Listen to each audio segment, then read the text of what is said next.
কাল রথযাত্রার উৎসব। তো আমি রথযাত্রা স্পেশাল একটি রেসিপি তৈরি করে আপনাদের সাথে শেয়ার করছি। সুপ্রিয় দর্শক, আমার চ্যানেল সবাইকে অনেক অনেক স্বাগত। আজকের আমার আয়োজন রথযাত্রা স্পেশাল খাজা রেসিপি তৈরি করার জন্য প্রথমে একটা চিনি সিরাপ তৈরি করে নিতে হবে।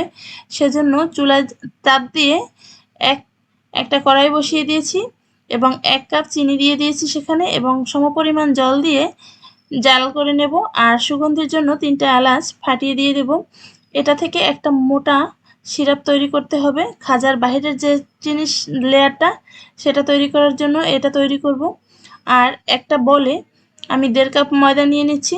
আজকের মূলত 1.5 কাপ ময়দা থেকেই খাজার রেসিপিটা তৈরি করব।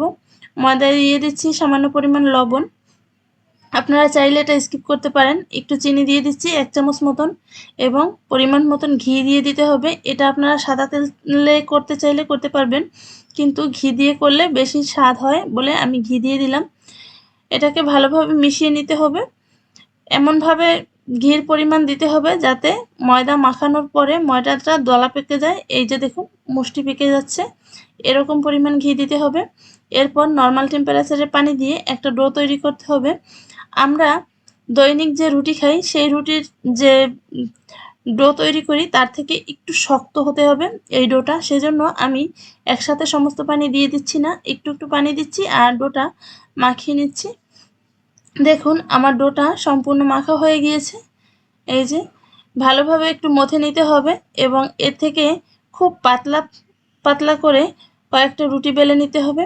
আমি মোটামুটি 4টা লেচি কেটে নিয়েছি রুটি তৈরি করার জন্য। এই যে দেখুন, 1.5 কাপ ময়দা থেকে আমার 4টা লেচি হয়েছে, এবং 4টা রুটি আমি বেলে নেব। অনেক পাতলা করে বেলতে হবে এই রুটিটা। দেখুন, সময় নিয়ে এটা বেলতে হবে। যারা আমার চ্যানেলে নতুন দর্শক আছেন তাদেরকে অনুরোধ করব চ্যানেলটি সাবস্ক্রাইব করে আমার পাশে থাকার জন্য। দেখুন, রুটিটা এতটা পাতলা হতে হবে যাতে আপনার রুটি বেলার সময় পিড়া দেখতে পাওয়া যায়, অথবা রুটির নিচে হাত দিলে আপনার আঙুলগুলো সব দেখতে পাওয়া যায়। এরকম পাতলা হতে হবে। এভাবে সবগুলো রুটি আমি বেলে নেব। যারা ফেসবুক থেকে এই ভিডিওটা দেখছেন তাদেরকে অনুরোধ করব চ্যানেলটি ফলো করবেন, এবং অনুরোধ করব শেয়ার করে সবাইকে দেখার সুযোগ করে দেবেন। সব রুটিগুলো বেলা হয়ে গিয়েছে। এবার আমি খাজাগুলো বানিয়ে নেব।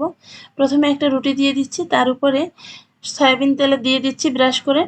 এর উপরে দিয়ে দিতে হবে কর্নফ্লাওয়ার। আপনারা চাইলে এখানে চালের গুঁড়ি ব্যবহার করতে পারেন। যদি কর্নফ্লাওয়ার না থাকে তাহলে চালের গুঁড়ি ব্যবহার করলেও হবে। এরপরে আর একটা চাপিয়ে দেব। দেখুন, এভাবে প্রত্যেকটা চাপিয়ে দিতে হবে এবং তেল ব্রাশ করে নিতে হবে। তেল ব্রাশ করে নিচ্ছি, আবার কর্নফ্লাওয়ার দিয়ে দিতে হবে। এইগুলো দিয়ে দিলে মূলত খাজার মধ্যের যে লেয়ারগুলো সুন্দরভাবে তৈরি হবে। একটা একটা পার্ট ছেড়ে যাবে, দোকানের মতনই মুচমুচে খাজা তৈরি করা যাবে। যদি আপনি কর্নফ্লাওয়ার না দেন, ময়দা দেন, তাহলে এতটা শক্ত বা মুচমুচে হবে না। সেজন্য কর্নফ্লাওয়ার বা চালের গুঁড়ি হলেই অবশ্য ভালো হয়। আমি 3টে রুটি একটার পরে একটা চাপিয়ে দিয়েছি, তারপর তেল দিয়ে দিয়েছি, তারপরে কর্নফ্লাওয়ার দিয়ে দিয়েছি। এরপরে লাস্ট একটা রুটি ছিল, সেটাও আমি এভাবে চাপিয়ে দিলাম। অবশ্যই রুটিগুলো পাতলা করে বেলে নিতে হবে, এবং একটার পর একটা চাপানোর পরে এভাবেই তেল ব্রাশ করে তারপর কর্নফ্লাওয়ার দিয়ে দিতে হবে, অথবা চালের গুঁড়ি। সবগুলো দেওয়া হয়ে গেলে আমি এটাকে মুড়ে নেব খাজার শেপ দেওয়ার জন্য। দেখুন, ভালোভাবে আমি মুড়ে নেব। আর লাস্ট পর্যায়ে মিলিয়ে দেওয়ার জন্য একটু জল ব্যবহার করেছি। এবার ভালোভাবে মিশে যাওয়ার জন্য আমি আর কয়েকবার রোল করে নিচ্ছি। ভালোভাবে রোল করা হয়ে গেলে আমি এটাকে কেটে কেটে টুকরো করে নেব। দেখুন, আগে যারা খাজা তৈরি না করেছেন তারা এই পদ্ধতি অবলম্বন করে একবার খাজা বানিয়ে দেখবেন, অবশ্যই ভালো হয়। একেবারে দোকানের মতনই মুচমুচে হয়। আমাদের দেশে রথযাত্রার সময় জিলাপি খাওয়া হয়, অথবা পাঁপড় খাওয়া হয়, অথবা খাজা খাওয়া হয়। তো এগুলো যদি ঘরে বানিয়ে নেওয়া যায় তাহলে অবশ্যই বেশ ভালো হয়। দোকানের তেলগুলো অনেক সময় বাসি পচা থাকার সম্ভাবনা থাকে। অথবা আপনি যদি ঘরে পুজো দিতে চান তাহলে এটা বানিয়ে নিতে পারবেন। অথবা যে কোনো অতিথি আপ্যায়নে এরকম মুচমুচে খাস্তা খাজা যদি আপনি ঘরে বানিয়ে দিতে পারেন তাহলে দোষ কি। সবগুলো আমি বানিয়ে নিয়েছি, দেখতে পেলেন। খাজাগুলো বানিয়ে নেওয়ার পর সামান্য একটু চাপ দিয়ে বেলে নিয়েছি। এবার এগুলো তুলে রেখেছি। তেল গরম করে তেলে ভেজে নিতে হবে, ডুবো তেলে। এটাকে ভাজতে সময় বেশি লাগবে, কারণ একটার পর একটা লেয়ার দেওয়া রয়েছে, সবগুলো ভাজা হতে হবে।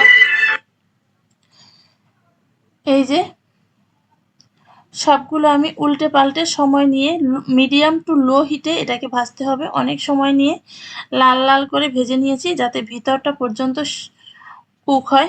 দেখুন খাজাগুলো দেখেই বোঝা যাচ্ছে যে লেয়ারগুলো পার্ট পার্ট হয়েছে। সবগুলো খাজা ভাজা হয়ে গেলে আমি তুলে নিচ্ছি। এভাবে সেকেন্ড ব্যাচও আমি ভেজে নেব। এরপরে গরম শিরার মধ্যে দিয়ে দিতে হবে। শিরাটা একটু ঠান্ডা হয়ে গিয়েছিল বলে আমি আবার একটু চুলায় দিয়ে দিয়েছি, একটু ফুটে উঠেছে। এই শিরার মধ্যে 5 মিনিট 6 মিনিট রাখলেই হয়ে যাবে মুচমুচে রসালো খাজা। এটা মুচমুচেও হয়েছে আর বাইরে থেকে চিনি সিরাপ দেওয়া হয়েছে বলে রসালোও হয়েছে। দেখুন আমার খাজা রেডি হয়ে গেছে সার্ভ করার জন্য। ভিডিওটি দেখার জন্য সবাইকে অসংখ্য ধন্যবাদ।